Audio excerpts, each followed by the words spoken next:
Civil service സ്വപ്നം കണ്ട് നടക്കുന്ന ഒരുപാട് ചെറുപ്പക്കാരുണ്ട് നമ്മുടെ കേരളത്തിൽ. അപ്പോൾ അതിനു വേണ്ടി പ്രിപ്പയർ ചെയ്യുന്ന കുട്ടികളോട് എന്താണ് അവരുടെ ഫൗണ്ടേഷൻ, അല്ലെങ്കിൽ എങ്ങനെയാണ് അവർ തയ്യാറെടുക്കേണ്ടത്? ഇപ്പോൾ സിവിൽ സർവീസ് എക്സാമിനേഷന് പ്രിപ്പയർ ചെയ്യുന്ന ആളുകൾക്ക് നന്നായിട്ട് അറിയാം, അല്ല ആസ്പിരൻസിനും അതിനെപ്പറ്റി വായിച്ചിട്ടുള്ള ആളുകൾക്കൊക്കെ കൃത്യമായിട്ട് അറിയായിരിക്കും. ഇതിന്റെ ഫൗണ്ടേഷൻ എന്ന് പറയുന്നത് രണ്ട് കാര്യങ്ങളാണ് മെയിനായിട്ടും. ഒന്ന്, ന്യൂസ് പേപ്പർ വായിക്കുക എന്നുള്ളത്. രണ്ട്, NCERT. അതായത് നമുക്ക് എല്ലാവർക്കും നാഷണൽ കരിക്കുലം ആണല്ലോ.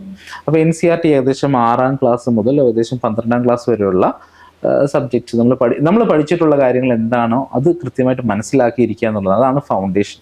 ഈ ഫൗണ്ടേഷൻ നിങ്ങളുടെ കൃത്യമാണെന്നുണ്ടെങ്കിൽ ഒരു 40% നിങ്ങളുടെ വർക്ക് കഴിഞ്ഞു എന്ന് തന്നെ നമുക്ക് പറയാം. ഓക്കെ, അപ്പം ഇവിടെയാണ് നമ്മൾ ലാഗ് ചെയ്യുന്നതിന് കാര്യം. അതിന്റെ കാരണം എന്ന് വെച്ചാൽ നമ്മൾ പഠിക്കുന്ന സമയത്ത് മാർക്കിന് വേണ്ടിയിട്ടായിരിക്കും പഠിക്കുന്നത്. അപ്പോൾ നമ്മൾ പ്രോപ്പറായിട്ട് നമ്മളുടെ കോൺസെപ്റ്റുകൾ നമ്മൾ മനസ്സിലാക്കണമെന്നില്ല. അപ്പം അതൊരു പ്രശ്നമാണ്. അപ്പം അതിനെ ആ കാലഘട്ടത്തിൽ നിന്ന്, ആ സ്കൂൾ ഡേയ്സിൽ തന്നെ നമ്മൾ റിയലൈസ് ചെയ്യുകയാണ് ഈ പഠിക്കുന്ന കാര്യങ്ങൾ നിങ്ങളുടെ സിവിൽ സർവീസ് ജേർണിയിൽ നിങ്ങൾക്ക് വളരെയധികം എഫക്റ്റീവ് ആണ്, അല്ലെങ്കിൽ നിങ്ങളുടെ ലൈഫിൽ ഇത് വളരെയധികം നിങ്ങൾക്ക് കോൺട്രിബ്യൂട്ട് ചെയ്യുമെന്ന് മനസ്സിലാക്കി കഴിഞ്ഞാൽ then your preparation stress will be reduced. അത് വളരെയധികം നമ്മുടെ സ്ട്രെസ് റെഡ്യൂസ് ചെയ്യുകയും നമുക്ക് എഫക്റ്റീവ്നെസ് വളരെയധികം കൂടുകയും ചെയ്യും. പിന്നെ ന്യൂസ് പേപ്പർ റീഡിംഗ് ആണ്. എല്ലാ ദിവസവും ന്യൂസ് പേപ്പർ വായിക്കുക, സമകാലിക സംഭവങ്ങളെ പറ്റി അറിയുക. അത് നമ്മൾ ഈ കോൺട്രവേഴ്സികൾ വായിക്കാനല്ല പറയുന്നത്. ഇപ്പോൾ ഒരുപാട് കോൺട്രവേഴ്സികളും ഗോസിപ്സും ഒക്കെ ചിലപ്പോൾ നമ്മൾ ന്യൂസ് പേപ്പേഴ്സിലും മാധ്യമങ്ങളിലും ഒക്കെ കാണാറുണ്ട്. അതിനെ ഫോളോ ചെയ്യുന്ന കാര്യമല്ല പറയുന്നത്.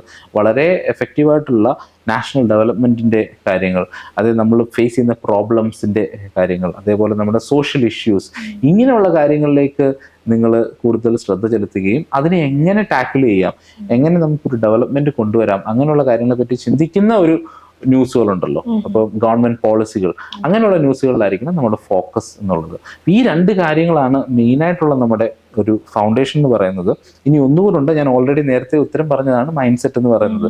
നിങ്ങൾ എപ്പോൾ സിവിൽ സർവീസ് ആകണമെന്ന് ആഗ്രഹിക്കുന്നു അന്ന് മുതൽ നിങ്ങളുടെ മൈൻഡിൽ നിങ്ങൾ കുറിച്ചിടണം, ഞാൻ ഇന്ന് മുതൽ I should behave like A civil service officer. അല്ലേ, നമ്മൾ ഒരു സാധാരണക്കാരനായിട്ടിരിക്കുന്ന ഒരു കുട്ടിയും അല്ലെങ്കിൽ അതേപോലെ ഒരു സിവിൽ സർവീസുകാരനായിട്ടിരിക്കുന്ന ഒരാളും പറയുന്ന ഉത്തരങ്ങൾ ചിലപ്പം വ്യത്യാസം ഉണ്ടാകും. അല്ലേ, അവർ റെസ്പോൺസിബിൾ. അവരുടെ ഉത്തരങ്ങൾ ആളുകൾ നോക്കിയിരിക്കുകയാണ് എന്താണ് പറയുന്നത്. അപ്പോൾ അത് റെസ്പോൺസിബിൾ ആണ്.